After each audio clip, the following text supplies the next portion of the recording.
Pemirsa, ada saja kelakuan warga Desa Suwaluh, Kecamatan Balongbendo, Kabupaten Sidoarjo.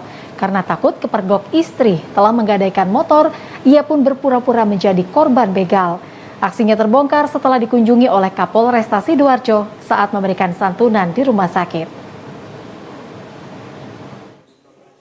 Alex Yuli Hantoro, 30 tahun, warga Desa Suwaluh, Kecamatan Balongbendo, Kabupaten Sidoarjo ini nekat berpura-pura menjadi korban begal supaya tidak dimarahi istrinya.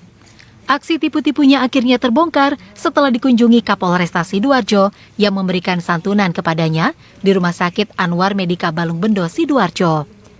Alex yang terketuk hatinya ini akhirnya mengaku berpura-pura dibegal dua orang pelaku.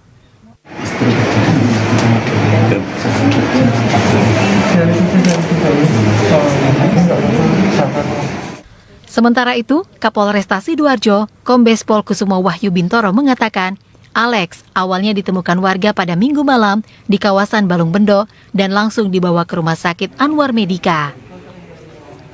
Saat dimintai keterangan anggota Reskrim Polsek setempat, Alex mengaku jika dirinya dibegal dua orang pelaku yang tidak dikenal.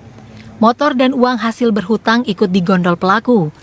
Setelah mendapat santunan dari Polresta Sidoarjo, Alex akhirnya mengaku jika dirinya berpura-pura menjadi korban pembegalan karena takut dengan istrinya jika motornya digadaikan.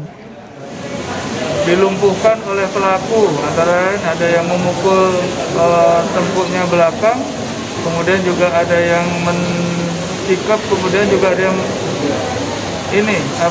mengancam dengan senjata tajam, dengan seperti celurit seperti itu. Sehingga kemudian korban tidak sadarkan diri, motor diambil, kemudian uang Rp1 juta dibawa oleh pelaku. Alex berpura-pura menjadi korban pembegalan karena hutangnya kepada rentenir banyak.